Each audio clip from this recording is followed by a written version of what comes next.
Ilang araw na lamang bago ang eleksyon at iboboto na natin ang mga bagong senador, mga kongresista at mga mangunguna sa lokal na pamahalaan.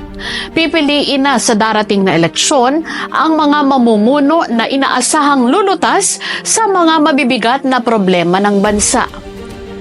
Seryosong mga problema ang hinaharap ng bansa.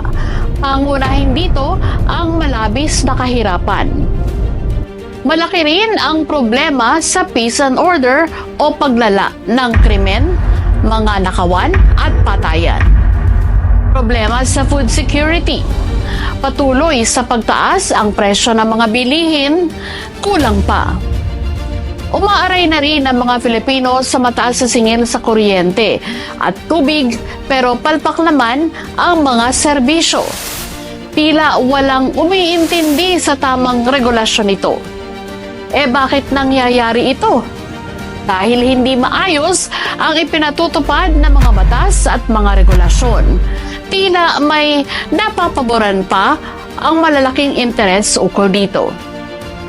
Sa transportasyon, nabibigyan ng lisensya ang mga kamote drivers na siyang sanhi ng mga road rage at malalagim na aksidenteng kumikitil sa inosenteng buhay.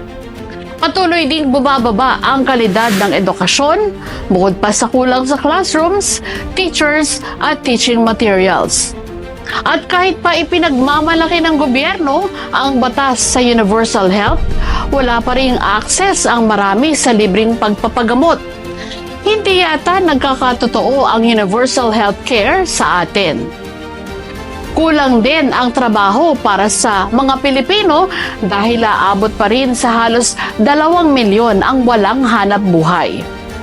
Sa kasaysayan ng bansa, naitala ngayong 2025 ang pinakamalaking budget ng gobyerno.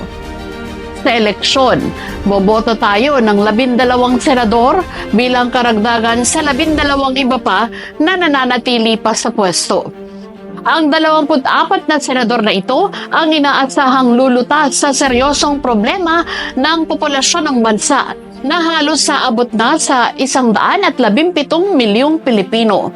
Ang tanong, may kakayahan ba ang mga kandidatong nanliligaw sa ating boto para solusyonan ang mga problemang ito?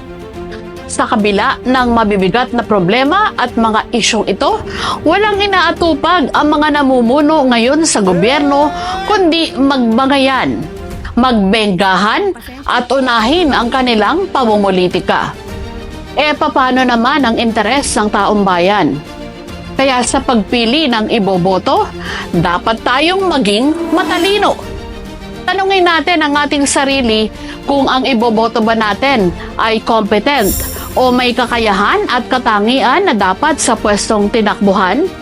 Siya ba ay may sinseridad o maasahang magiging tapat sa ipinangako at higit sa lahat may integridad o walang bahid ng katiwalian at naninindigan sa tama at makatwiran? Mag-isip na tayo. Tandaan natin, ang uri ng pamamahala na umiiral sa bansa, resulta yan ng ating pagpapasya. Ako po si Weng de la Fuente at ito ang Datos, ang totoong kwento sa likod ng mga issue.